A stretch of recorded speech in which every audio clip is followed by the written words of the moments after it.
నిన్న జగన్మోహన్ రెడ్డి మాట్లాడుతూ ఏదైతే పుట్టా మహేష్ గారి గురించి మాట్లాడే విషయం మాట్లాడుతూ అందులో నారా లోకేష్ గారిని ఉద్దేశించి నారా లోకేష్ గారు మందు తాగుతూ అమ్మాయిలతో చిందులేసే వీడియోలు వైరల్ అవుతున్నాయి. అలాగే బాలకృష్ణ గారు ఒక డైలాగ్ అన్నారు, ఏదైతే అమ్మాయి కనిపిస్తే ముద్దైనా పెట్టాలి కడుపైన చేయాలి, అలాంటి వాళ్ళని కొట్టకుండా చంప మీద కొట్టకుండా చంద్రబాబు ఎందుకు క్షమిస్తున్నాడు అనే మాట అయితే మాట్లాడారు కదా. ఎలా చూడాలంటారు మరి ఆ వ్యాఖ్యల్ని? జగన్మోహన్ రెడ్డి అన్నమాట నిజం. ఎందుకంటే ఆ రోజు డొల్ల కంపెనీలు పెట్టి ప్రజాధనాన్ని దోసుకున్నప్పుడు నీ తండ్రి నిన్ను కొట్టాల్సింది. ఆ తర్వాత నువ్వు చేసినటువంటి ఏదైతే ప్రజా సొమ్ముని దుర్మార్గంగా కాజేసి ఒక్కసారి అని చెప్పని జనాలను నమ్మించినందుకు నిన్ను ఆ రోజు కొట్టాల్సింది.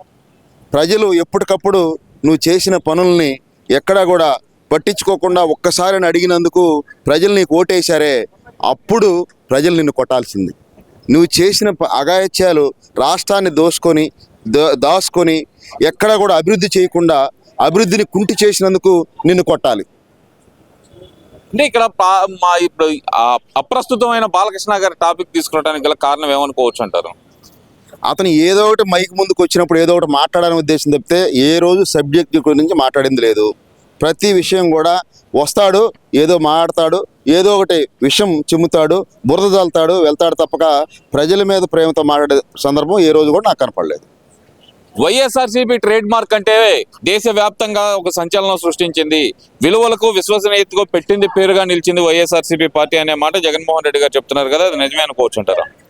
విలువలకి కుంటుబడే విధంగా అసలు విలువే లేకుండా ఆంధ్రప్రదేశ్ యొక్క విలువను తీసింది జగన్మోహన్ రెడ్డి.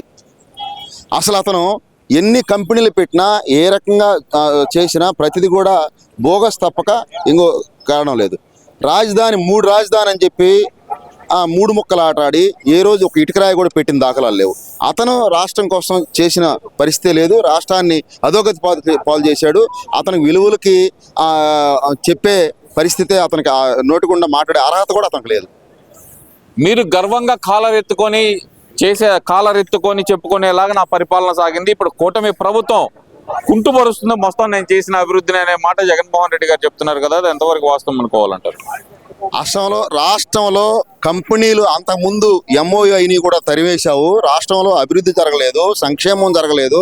ఏ పని చేయకుండా ఊరకు ఉత్త మాటలతో మాయ మాటలతో మైమరిపించినటువంటి జగన్మోహన్ రెడ్డి అసలు వాటి గురించి మాట్లాడే అర్హత కానీ లేదు. ఈ రోజున కూటమి ప్రభుత్వం వచ్చిన తర్వాత ఒకవైపు పోలవరం ప్రాజెక్టు పనులు మొదలుపెట్టారు, ఒకవైపు రాజధాని పనులు మొదలుపెట్టారు. ఎన్నో నువ్వు అసలు ఏవి కూడా చేయకుండా పక్కన పడేసినటువంటి పనులన్నీ కూడా ఈ రోజున మళ్ళీ పునరావృతం చేశారు. ఆ రోజు రివర్స్ టెండరింగ్ అని చెప్పని ఏ పని కూడా చేయకుండా టెండర్లన్నీ రద్దు చేసి రాష్ట్రాన్ని అధోగతి పాలు చేసింది నువ్వు. ఈ రోజున కూటమి ప్రభుత్వం వచ్చిన తర్వాత ప్రతిదీ కూడా ప్రజల కోసం, ప్రజా ప్రయోజనాల కోసం పనిచేస్తా ఉన్నారని ఇది తెలిసిన విషయం. కార్యకర్తలందరూ సభచాతుల్లాగా పనిచేయండి, రేపు అధికారంలోకి వస్తే కార్యకర్తలదే అధికారం అంటున్నా జగన్మోహన్ రెడ్డి, మరి ఎలా చూడాలంటారు దాన్ని? అసలు కార్యకర్తలు ఈయన కలిసి అంతకుముందు బోల్డంత దాచుకున్నారు, మళ్ళీ కూడా వారు మీరు దోసుకోవచ్చు అని చెప్పని వాళ్ళకి చెప్తున్నారు తప్పక మీకు ఇంకా అధికారం వచ్చే ప్రసక్తి లేదు, ప్రజలు మిమ్మల్ని విశ్వసించే ప్రసక్తి లేదు.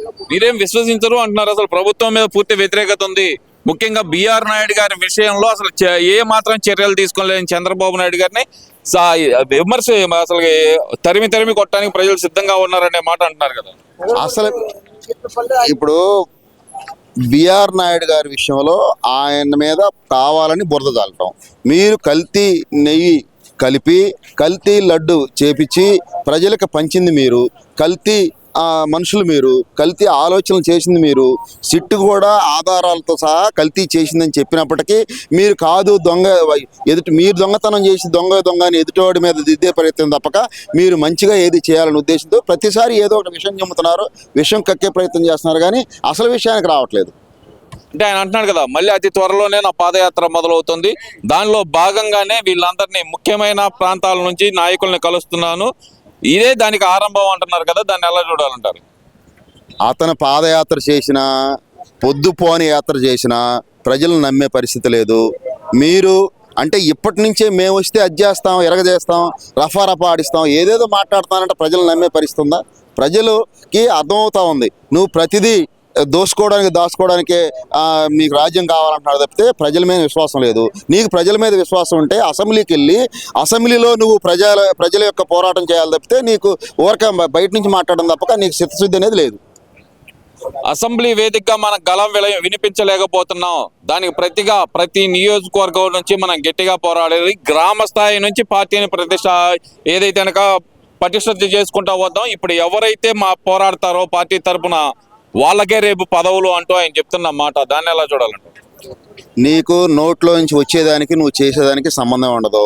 బయటకు ఒకటి చెప్తావు, లోపల ఒకటి చేస్తావు.